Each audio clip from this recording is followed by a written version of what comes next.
Everyone who thirsts, come to the waters. Come and eat.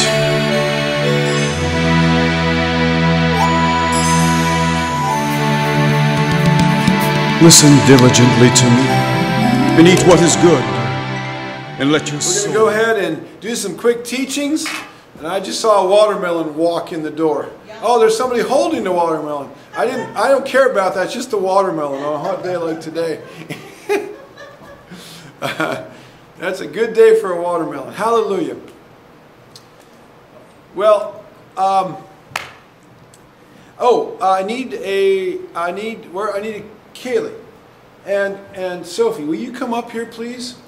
I have 2 handouts I want to give everybody. So you hand out one to everybody who is literate. They're both different, so anyway, make sure everybody gets a copy. And also, will you young ladies make sure that everybody that walks in the door gets a copy?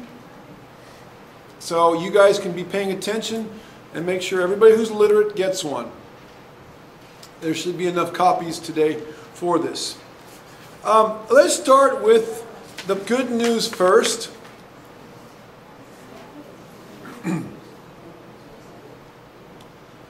The good news first. And you'll find this on the list. We're going to go through this list pretty quickly. 19 tips. Now, as far as I know, 19 doesn't have any significance.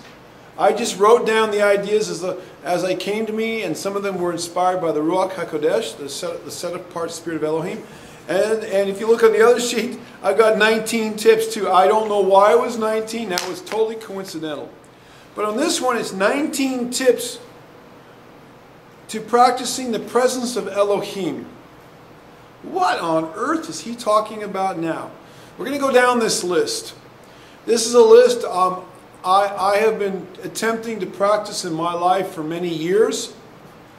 And there was a time in my life when I kept Elohim in boxes, like cardboard boxes, religious boxes, and maybe some of you can relate to this as well.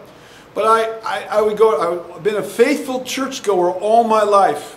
I was born at a Bible college, and I've been going to church all my life, well over 50 years now.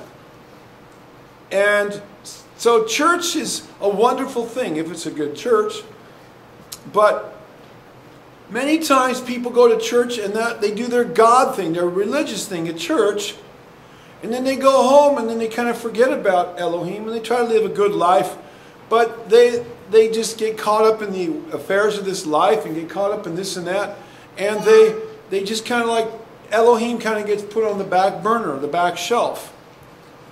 And I struggled with this. Because like the church I was raised in, okay, they said, you need to do Bible study and you need to pray, which I did.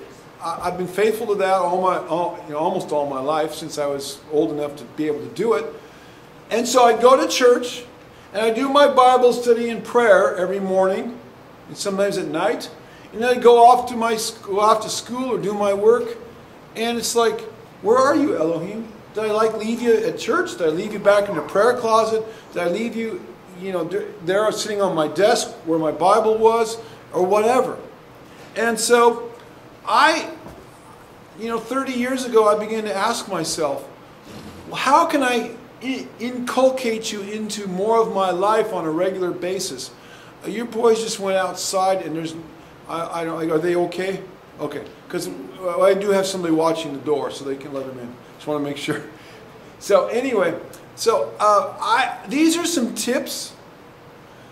We want to make Yehovah Elohim a part of our lives in everything we do. And it's not always easy because we get busy in school or in work or mowing the grass or washing the laundry or this and that. So I want to go down this list real quickly, and these are some helpful hints. And for those of you that are watching on YouTube, what you can do is you can go to Hoshana, our website, hoshanarabbah.org, HOSHANARABBAH.org. You'll see it several times go by on your screen there on the YouTube video.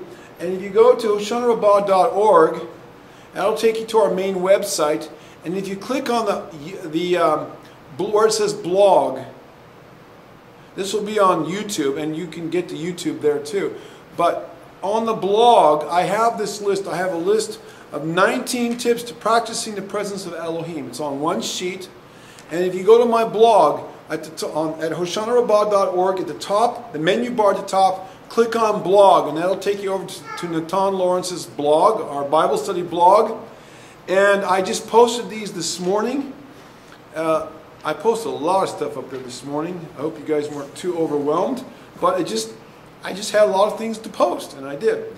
And if you are watching this video later, sometime after we posted it, just type in the search engine. I don't know what I use for a search term. Now I'm thinking. Presence of Elohim. Anointing. I'm not sure.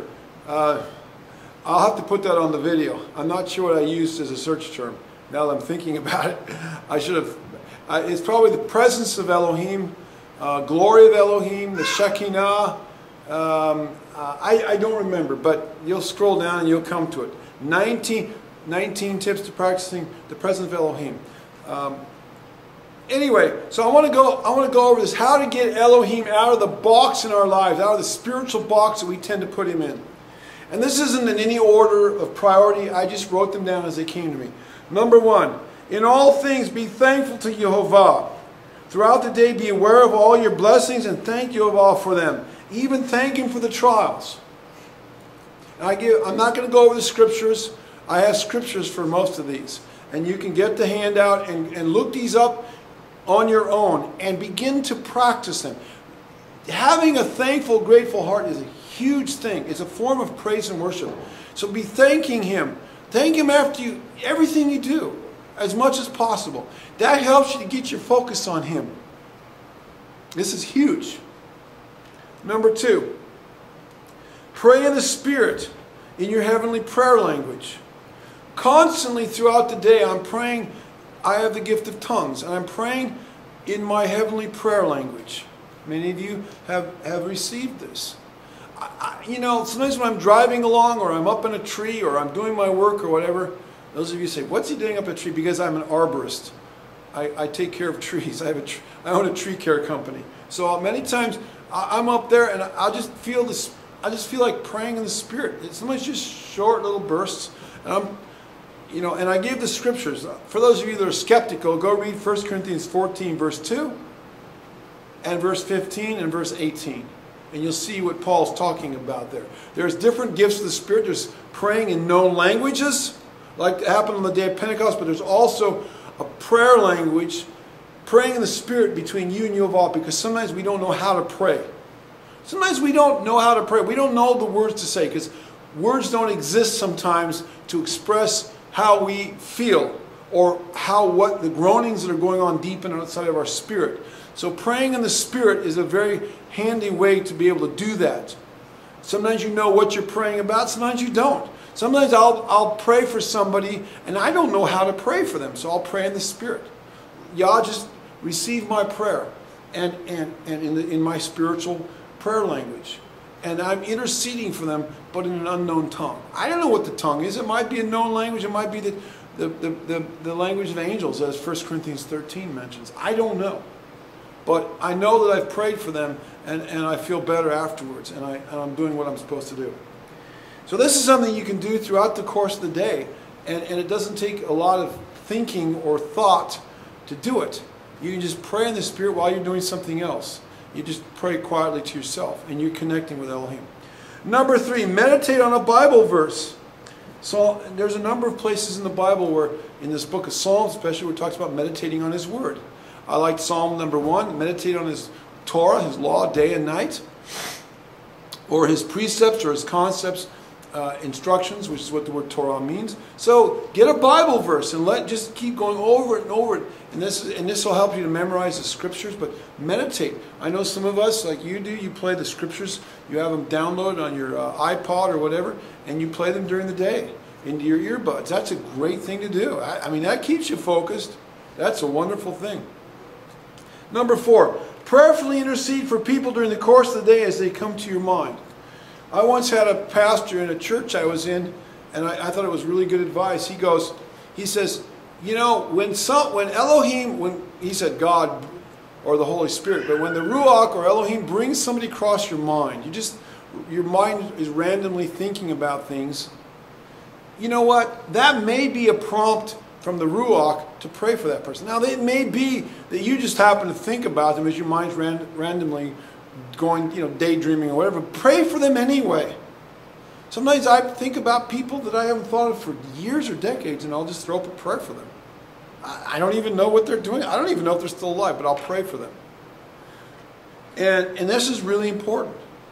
Use that as an opportunity to pray and intercede. It may just be a quick prayer. Father, bless them and bring them to you or whatever. Just pray for them. Or it may be somebody you do know that's struggling with something or whatever, or just needs a blessing in their life. So pray for people. That's another way to bring Elohim into your life. Number 5, ask Yehovah questions and then wait for him to bring you the answers. He may download the answer into your mind, or it may come through someone else or in some other way. You want to know something? I very seldom get answers to my prayers while I'm praying. I sometimes do. Maybe you guys do, and that's great. But I do get answers, I mean like supernatural answers, but most of the time they come at other times. Probably I got to get the junk cleared out of my brain so it's open so the stuff can come in. I get a lot of insights in the shower. I've heard other people say the same thing because I'm relaxed, and warm water and all this. And sometimes I'll get them. Other times I'll just, you know, he'll just drop a thought in there and I know it's from him. It's like, wow, this is an Elohim thought. So I encourage you to do that. Ask. Asking, it'll be answered. Asking, you shall receive. Pray, number 6, pray for divine appointments each day and then wait for them to come and give Yehovah thanks when they come. A divine appointment is a chance meeting of someone with whom you can share the word of Elohim or in some way be a spiritual light to them by pointing them to Elohim. You know, I don't have divine appointments every day, but I had a big divine appointment this week. And I won't get into the details of it, but it might connect me with some people that are on the cutting edge of some things that are happening in our society that I've been praying about, and it's been really important. I went to bid a job, and lo and behold, this woman is connected in some big ways, and there's some things she's gone through, and she's involved in ministry, and this could be a huge connection. And I spent a couple hours, I looked at her trees, and then we spent a couple hours going over things and sharing the word, and she was very open. I shared with her the message, the Hebrew roots of the Christian faith, but we talked about a lot of issues that are really big in Christian circles, and this woman's on the cutting edge of it nationally in this nation. And she wants to bring me in on it with some meetings that they're going to have with other people that are being persecuted for their faith. So anyway, that was a big one. I don't have those all the time, but sometimes it happens. And I knew that this was an Elohim thing, and I just cleared off my schedule and I made as much time as I needed for it. And I got to my job late, and I didn't get it done, but I don't care. It was worth it. 7, worship and praise Yehovah by singing songs to him. You know, these songs that we sang this at the beginning of this service were simple little songs that a lot of us know by heart. I'm constantly singing. I love music and I sing all the time. And so I just want to encourage you. Look, you don't have to sing. You don't have to be an opera singer or this kind of thing. Just make melodies in your heart. It's very pleasing to Elohim. And the more you sing, the better you'll get, by the way. It just kind of works that way, at least for most people. And worship, you can just be worshiping. You don't even have to sing. Just, I worship you. I praise you. I thank you. And I do that a lot when I'm driving. The Spirit of Elohim comes over me and I just start worshiping him. It's a beautiful day. I hear the birds singing.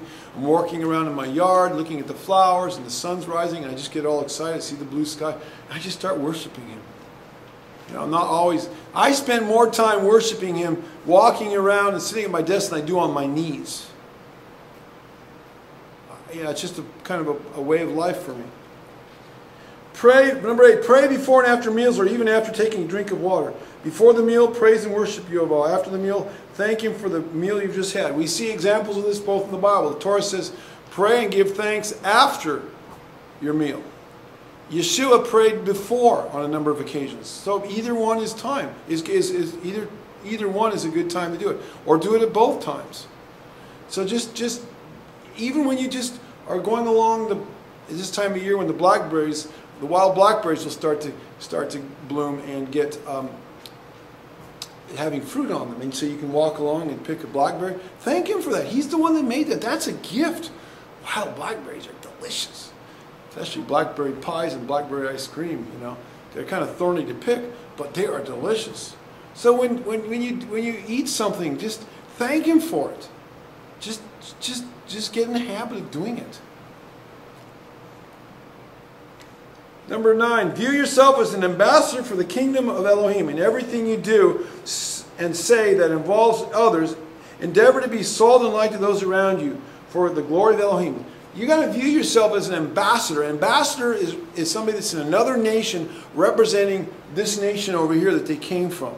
And they have authority, they have a portfolio, they have authority and power to represent that nation. Well, we are representatives or ambassadors of the kingdom of Elohim. View yourself as that. I am an ambassador of the Most High, Yehovah Elohim. When you go out in the world viewing yourself as an ambassador, as a spiritual Johnny Appleseed, sowing seeds, representing your the kingdom of Yehovah Elohim, His everlasting kingdom, that will change your perspective. Yah, I want to represent. Bring me to people that I can sow seeds to. I can share a message, even if it's just one word, or just, you never know how a one-word seed or just a smile or let your joy flow or something can make a big difference in somebody's life, and they might want to come back and you might get another shot at them. You don't know. It happens. 10. Practice the 16 attributes of Yehovah's love is found in 1 Corinthians 13. The 16 attributes. Love is patient, kind, gentle, long-suffering, all of those things. Go read 1 Corinthians 13. Especially when you find yourself in difficult situations where being loving is hard to do. We all face those things. Especially with people of our own family. Or when they cut us off in traffic. Or whatever. It's hard. But we need to do that. Practice that. That's practice. These things are practicing the presence of Elohim in our lives. Bringing Him into all aspects of our lives as we're going along the road of life. And it's getting Him out of the boxes, out of the little church boxes and devotional boxes and grace before meal box, which is the only time some people think of Him.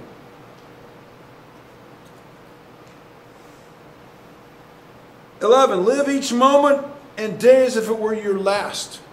If you knew you were going to die tomorrow, what would you do today? Well, do it today. What spiritual thing would you do? What would you do for the glory of Elohim? Well, do it today. Don't put it off, because we are good at procrastinating, and we all do it. Verse 12, express joy in the face of adversity. That's a tough one. I struggle with that one. We're to be joyful in all things, even in adversity. If we know that our lives are in His hands, and He's in charge, and all things work together for the good of them that are called according to His purposes, then we need to learn to do that. And I struggle with this one a lot, because sometimes I have a short fuse. I have to be careful. 13, endeavor to plant spiritual seeds wherever you go. Like I said, be a spiritual Johnny Appleseed. Throw out a Bible verse. Do a smile. Bless somebody. Say something. Plant a seed. Ask the Ruach HaKodesh to give you the words to say. 14, when bad things happen to you, count your blessings, express joy, be thankful, bless your enemies, pray for those who despitefully use you. That's what Yeshua did. And we can do the same thing.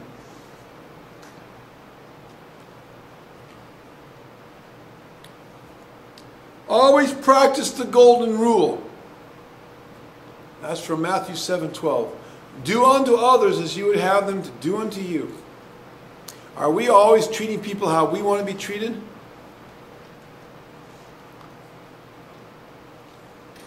If you're snotty and cranky and grumpy and short and ill-tempered with people, especially your own family, well, that's probably how they're going to be back to you. Unless they're practicing the 16 attributes of love. Hopefully they are. We all struggle with these things. Had a hot day, we're hungry, we're cranky, we didn't sleep very well the last night, our day didn't go very well. You know, we ran into some nasty people along the way, and now we're in a bad mood. And of course, you ever hear this one? Whenever you're in a bad mood, it's always the other guy that's in a bad mood. Boy, I tell you. No, we need to turn the mirror and look around at ourselves. We're probably the ones. We're pointing, you know, who art thou, as Paul said, who art thou? You know, you are unexcusable, O man, thou that judgest another person. You are guilty of the same thing. You know, it's the old thing. You point your finger at somebody else and you got 3 fingers pointing back at you. Look, it's not my job to point my finger at other people, although I do it. But I need to really especially look at myself. Number 16, practice being a peacemaker. Especially in difficult situations when you want to defend yourself or fight back. Somebody stepped on your toes and you want to fight back. That's why he said, blessed are the peacemakers. You got to make peace. It doesn't just happen naturally. Everything in this world goes from a state of order to disorder. That's called the law of entropy, one of the laws of thermodynamics, one of Newton's laws. Look, it goes from a place of order to disorder, from peacefulness to confusion and chaos. Now we got to be a peacemaker, and it's not easy. And most of the time it involves shutting our big fat mouth when we feel like saying something we shouldn't. 17, do something. Oh, there's a typo there. I'll have to fix that. Do something selfless or altruistic for someone each day. It's more valuable spiritually if it costs you something and no one knows you did it. Amen? When I was in the Boy Scouts, it was a saying, says their slogan, do a good turn daily. That means do something good daily for somebody that nobody asks you to do. Just do it and make that a way of life. Go the extra mile. Do something. Clear your wife's dishes off the table. Go wash the dishes. Go do this or go do that. I don't care if it's not your turn or your night or you're this or you're that. Go do something. When my kids do things like that, I notice it and I just really praise them for it. That shows that that's an act of love. That's an act of selflessness. That's bringing Elohim. That's what He did. He died on the cross for us when we didn't deserve it. That's the ultimate example of this whole thing. And we need to be walking in His footsteps. He loved us while we were yet sinners. He stood to gain nothing out of it. Nothing. Number 18. Do everything, including the most minimal task, for Yehovah's glory and out of love for Him. Work as if you were working for Yehovah, not for men. Do everything as it was for His glory.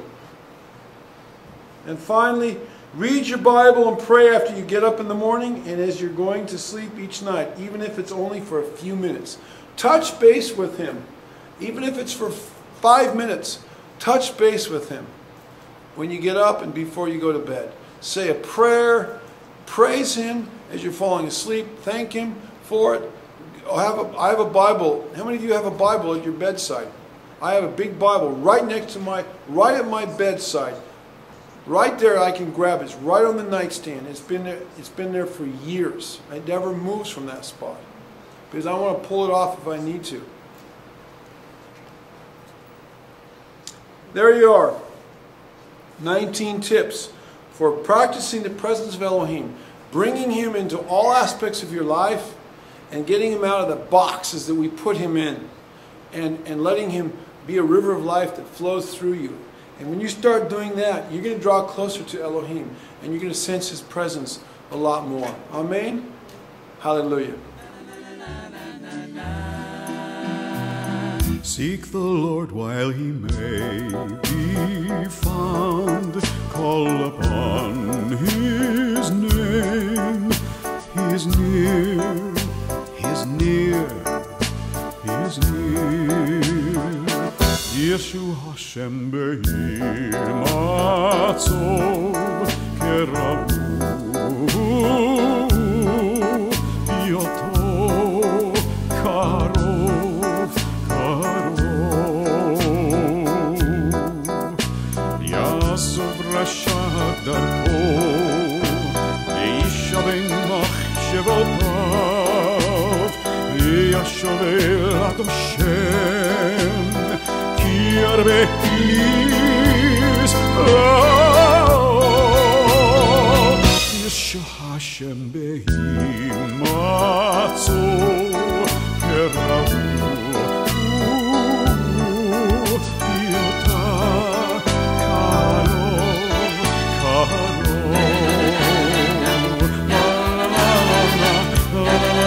Hashem behi matzo kerahu